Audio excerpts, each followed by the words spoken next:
The backyard glowed with string lights, laughter echoing over sizzling burgers.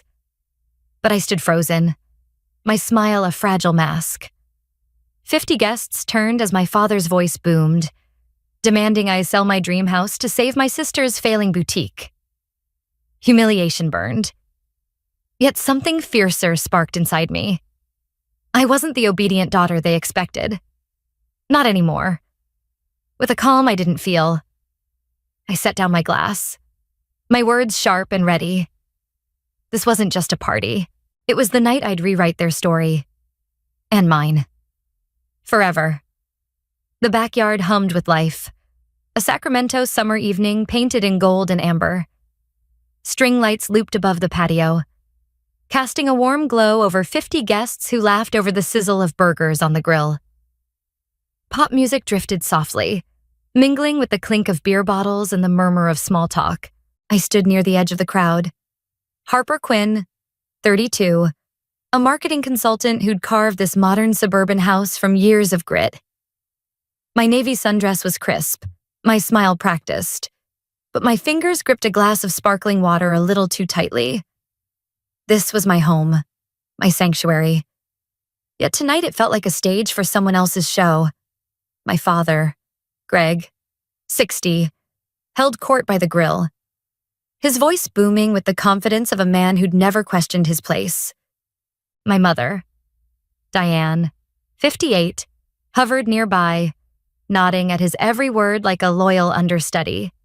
My younger sister, Kendall, 28, flitted through the crowd, her designer sandals clicking, her laugh too loud, as if she owned the night. To the neighbors and aunts, we were the Quinns, the picture-perfect family.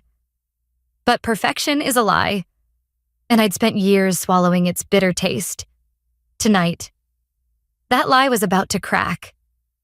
I was mid-conversation with a neighbor about her garden when Greg's voice sliced through the air. Sharp and unapologetic. Harper, it's time you sold this place. Kendall's boutique needs a lifeline. And we all gotta pitch in. The words landed like a slap, raw and public. Conversations stalled, heads turned. My neighbor's smile froze, her eyes darting between me and Greg. I felt the weight of 50 stares, each one a pinprick on my skin. Kendall smirked from across the lawn, twirling a wine glass, as if my sacrifice was her birthright. Diane didn't flinch, her silence louder than any endorsement. My heart thudded, not from shock, but from something darker, something that had been simmering for years. I forced a laugh, light and brittle, hoping Greg would backtrack, claim it was a joke. But his eyes, hard as flint, held mine. He meant every word. Sell my house, my reward for a decade of hustle. The one thing I'd built without their help. All to bail out Kendall's latest failure. Her boutique, a pastel shrine to her ego, was bleeding money faster than she could spend it. And here was Greg, demanding I foot the bill, as if my dreams were disposable. I set my glass on a nearby table, the movement deliberate, buying time. Inside, I was a storm. Rage and clarity twisting into something new. They'd always seen me as the reliable one, the daughter who nodded and complied while Kendall basked in their praise. Growing up, I'd cook dinner while she scrolled her phone. I'd earned scholarships while they paid her tuition, again and again, despite her dropping out. My victories were footnotes, her failures, epics, but this was different. This was my line in the sand. I straightened, my voice steady, cutting through the awkward hush. Funny you mentioned that. Dad, I'll think about it. The words were polite, but my tone carried an edge, a warning they didn't catch. Greg nodded, satisfied, and turned back to the grill. Diane sipped her wine, oblivious. Kendall's smirk widened, assuming I'd cave, like always. The crowd resumed their chatter, but the air had shifted, heavier now, charged with something unspoken. They thought they knew me. The quiet daughter who'd always bent to their will, They were wrong. That moment, under the string lights, something snapped inside me. Not loudly, not with tears or screams, but with a cold, unshakable resolve. I wasn't their backup plan anymore. Not their safety net or their sacrifice. This house, every brick and beam, was mine. Paid for with my sweat, my sleepless nights, my silent victories. They wanted to take it. Let them try. I'd spent years playing their game, but tonight, I was rewriting the rules. The barbecue carried on, oblivious. But for me, it was the start of a reckoning. The Sacramento sun beat down on our old ranch-style house, its faded yellow paint peeling like a forgotten promise. I was 12, scrubbing dishes in a kitchen that smelled of burnt toast, while my sister sprawled on the couch, her laughter spilling over a phone call about some party. My hands, raw from soap, moved mechanically, but my mind tallied the unfairness. That summer, I'd learned the family rules weren't written the same for both of us. She got new sneakers for school spirit. I got hand-me-downs and a lecture about gratitude. It wasn't jealousy. Not exactly.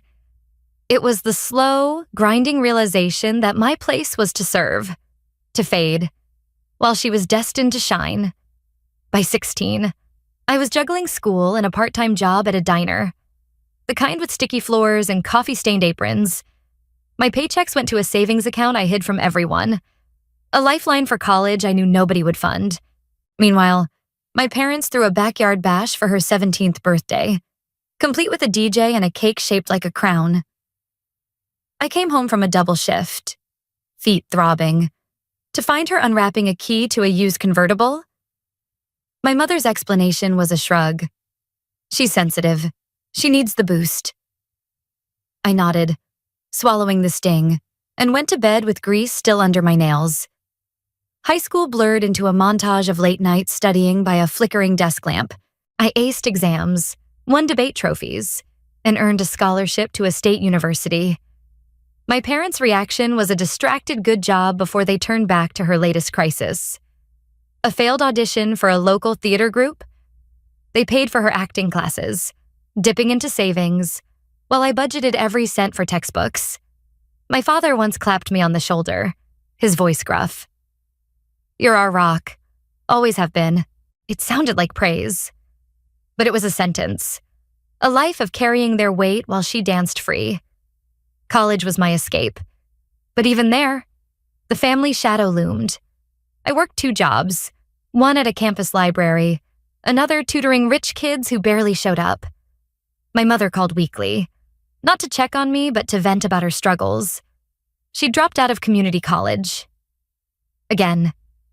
And needed space to find herself. My parents rented her an apartment near their house, covering the lease with money they claimed was tight. When I asked for a small loan to fix my ancient laptop, my father chuckled. "You'll figure it out. You always do." I did, but each solution carved another scar into my pride. The final straw came at 25. When I landed my first real job at a marketing firm, I came home for Thanksgiving, expecting, foolishly, a moment of recognition. Instead, I found my parents fawning over her new business venture, a boutique she'd opened with their retirement funds. The store was a shrine to her whims, all velvet displays and overpriced scarves, doomed from the start. They didn't ask about my promotion, my 12-hour days, or the apartment I'd rented without their help. My mother, slicing turkey, sighed. "She's trying so hard, be patient with her." I smiled, but inside, a door slammed shut. Those years taught me silence wasn't loyalty. It was surrender. I stopped sharing my wins, my plans, my life. I saved every bonus, lived on rice and thrift store finds, and built a fortress of independence they couldn't touch. My parents saw my quiet as compliance. My sister as proof I'd always yield. They were wrong. Each slight, each overlooked milestone, was a brick in the wall I was raising. I wasn't their rock anymore. I was my foundation, and I'd never let them build on it again. Looking back, I see the girl who scrubbed dishes, who studied through exhaustion, who smiled through dismissal. She wasn't weak. She was learning. Every sacrifice, every ignored victory, forged a resolve they'd never suspect. That backyard barbecue, with its string lights and smug demands, wasn't the start of my rebellion. It was the end of my patience. The daughter they took for granted had been planning her escape for years, and they were about to learn what happened when the invisible one stopped carrying their world. The Sacramento morning was crisp, sunlight glinting off the glass walls of my modern home, a testament to years of calculated hustle. I sat at the kitchen island, laptop open, finalizing a move nobody saw coming. My father's demand at the barbecue had lit a fuse, but I wasn't one for explosions. I preferred precision, the kind that cut deeper than screams. My fingers danced across the keyboard. Scheduling a call with my real estate lawyer? By noon, the deed to this house, my fortress, was transferred to a private LLC, its ownership a ghost in public records. Untraceable. Untouchable. Mine. I leaned back, sipping coffee. The bitter taste grounding me. My parents and sister believed I'd buckle. Sell this place to prop up her failing boutique. They were wrong. I'd spent a decade building a life they couldn't claim, and I wasn't about to hand it over. My next call was to a property manager. A sharp woman with a knack for discretion. I told her I was relocating for work. Needed someone to oversee the house. In truth, I was moving 15 minutes away. To a condo I'd bought under another LLC. A secret haven disguised as a rental. The paperwork was meticulous, every detail a brick in my invisible wall. The condo was modest, tucked in a quiet Sacramento neighborhood with tidy lawns and blooming jacarandas. Its plain facade hid my truth I owned it, paid for with savings they'd never touched. I drafted fake lease papers, a prop in case my family snooped. My plan was simple but ruthless. I'd let them move into my house, rent-free, believing they'd won. My mother's eyes had sparkled when I offered, her voice dripping with relief. "You're a lifesaver. We'll take good care of it." My father grunted approval, already mentally redecorating. My sister, lounging in her overpriced sunglasses, just nodded, as if it was her due. I packed my essentials in silence, one suitcase and a laptop bag, leaving behind the custom bookshelves, the velvet sofa, the art I'd chosen with care. It wasn't surrender, it was strategy. Let them settle in, drape their chaos over my sanctuary. I'd set a clock they couldn't hear. My new condo welcomed me with clean lines and empty walls, a blank canvas for the life I was reclaiming. I hung a single painting, a stormy seascape, its waves a mirror of the fire inside me. Here, I could breathe, plan, and watch. Days later, I invited my mother for coffee at the condo. She stepped inside, her gaze sweeping over the sparse furniture, a smirk tugging at her lips. "This is cozy, a bit small after that house." Don't you think her tone was sugar-coated pity, the kind she wielded like a blade? I smiled, stirring my latte. "It's enough for me." She didn't notice the steel in my voice, too busy savoring her imagined victory. My father visited next, dropping off a casserole like I was a struggling student. "Tough to see you here," he said, shaking his head. "But you're free of that mortgage now." I nodded, letting him believe the lie. My sister stopped by unannounced, tossing her purse on my counter like she still ruled my world. "You know, I might need help with some boutique expenses," she said, inspecting her nails. "Things are tight," I murmured. Something vague, my face a mask. Inside, I was counting down. Every visit, every smug assumption, fueled my resolve. They thought I'd sacrificed everything, that I was broken, compliant. They didn't know I was orchestrating their fall. Not with anger, but with clarity. This wasn't just a plan. It was a performance.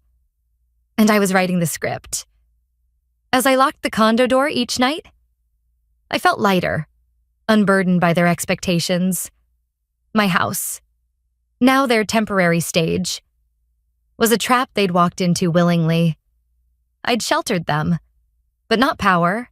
In 30 days, I'd pull the curtain back, reveal the truth. I wasn't their savior. I was their landlord. And their time was running out. The Sacramento skyline glowed beyond my window, a reminder that this city, this life, was mine to command. The backyard glowed under a canopy of string lights, a Sacramento evening dressed in celebration. 50 guests milled about my house. Now my family's borrowed stage, their laughter rising over a playlist of upbeat pop.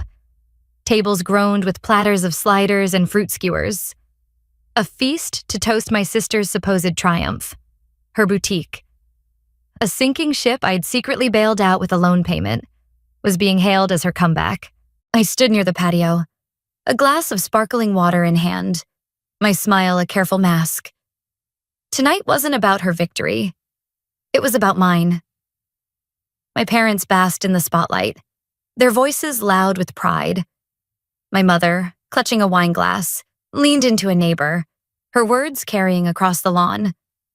She gave up so much for her sister, sold her dream house to keep the family strong. My father nodded, his chest puffed out, as if he'd orchestrated it all. Guests murmured approval, their claps a chorus of misplaced admiration. I sipped my drink, the fizz sharp against my tongue, and felt the weight of their lie settle like damp fog. They'd rewritten my story, cast me as the selfless daughter who'd bowed to their will. The crowd parted as my father raised his glass, his voice booming. Let's hear it for my girl. She sold her house, her heart, for her sister's future. That's family. Applause erupted, a wave of noise that drowned out the music. He gestured toward me, his smile smug, then added the line that broke the dam inside me. She did it without a fight, and she'll do it again if we need her. That's who she is. The words were a chain, meant to bind me to their narrative. My pulse quickened, but my hands stayed steady. I'd rehearsed this moment in my mind, and now it was time. I stepped forward, the crowd's chatter fading to a hush. My voice, clear and unyielding, cut through the silence. You're right. Dad, family sacrifices, but family doesn't lie. Manipulate. Or leech off the one who's always stood alone. Gasps rippled through the guests, their eyes wide, darting between me and my parents. My mother's glass trembled, her face paling. My father's jaw tightened, confusion creasing his brow. I took a breath, my words gaining strength. I didn't sell this house. I own it. I own the condo I live in. 2. Both under my name. My LLCs. I'm not broke. I never was. The air turned brittle, as if one wrong move could shatter it. My sister, standing near a table, scoffed, her voice sharp. What are you talking about? You gave this up for me? I turned to her, my gaze cold. No, I paid your loan to keep you afloat. But this house, your tenants, and as your landlord, I'm giving you 30 days to vacate. The crowd froze. A collective breath held. My mother stammered, her voice a plea. You can't mean that. My father's face reddened, his words a growl. This is nonsense. Stop this now. But I didn't stop. I couldn't. I faced the guests, my voice steady, each word a blade. I've played the dutiful daughter long enough. I built this life, this home, without their help. It's time I lived as the woman I am, not the pawn they want. Silence swallowed the backyard, louder than any applause. My parents stood motionless, their world unraveling under the fairy lights.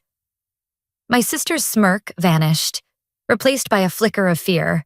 The neighbors, aunts, and friends stared, some in shock, others with a glint of respect. I returned to my spot, lifting my glass to my lips. The cool water a quiet victory. The party didn't recover. Guests whispered, their glances darting toward me. My family huddled, their voices low, frantic. I didn't care.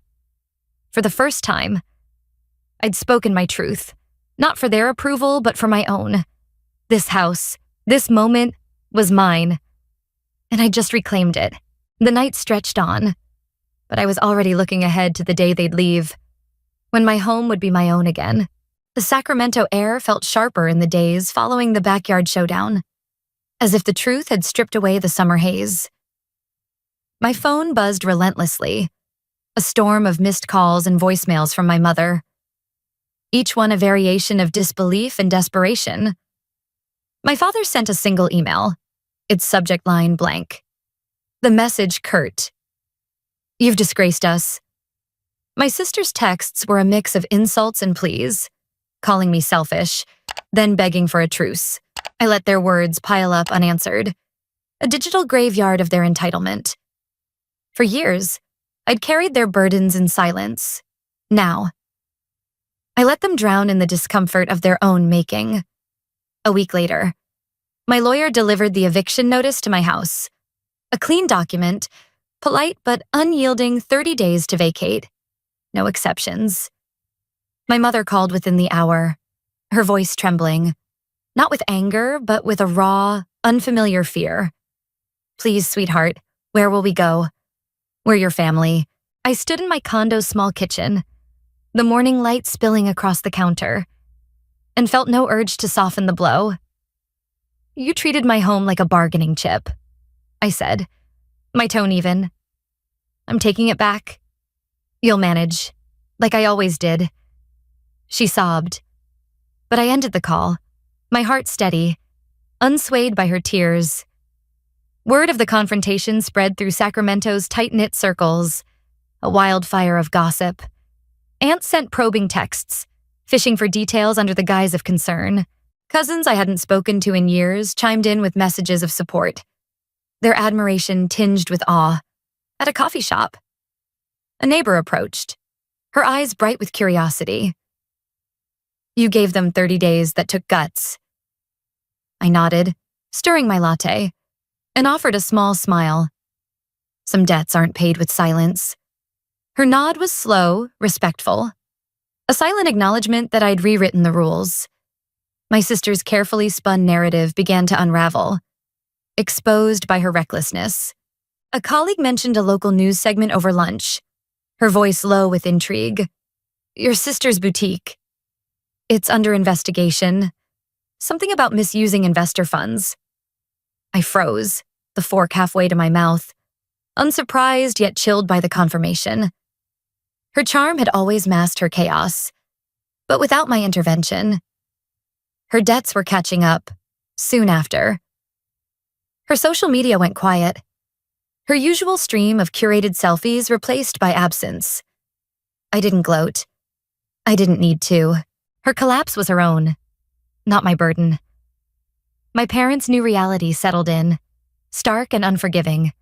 They'd moved to a cramped rental on the edge of town, their pension barely covering the lease. My mother's calls dwindled, each one shorter, her voice hollow. My father never reached out again, his pride a wall too high to scale. A family friend mentioned he'd been asking about legal options, as if he could sue me for reclaiming what was mine. The thought almost made me laugh. Sue me for building a life they'd dismissed. Their delusion was their punishment, and it was enough. I drove by my house one evening, the familiar outline softened by dusk. Boxes were stacked on the porch. Curtains were gone from the windows. My father sat on the steps, his shoulders slumped, a man diminished by the weight of his own choices. I didn't stop, didn't wave.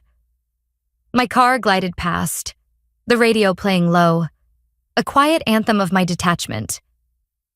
This wasn't about revenge anymore. It was about honoring the woman I'd become, the one who'd survived their neglect and built something untouchable. As the 30-day deadline loomed, I felt no guilt, only clarity. My family had thrived on the assumption I'd always yield, that my strength was theirs to borrow. Now, they faced a world without my safety net, and I faced a future without their chains. My condo, with its simple comforts, was a sanctuary. A place to plan my next steps. The eviction wasn't the end. It was a beginning. I'd given them a stage. Let them play their roles. But the curtain was falling when they left. My house would be mine again. Not just in deed, but in spirit. The Santa Cruz coastline stretched before my new home.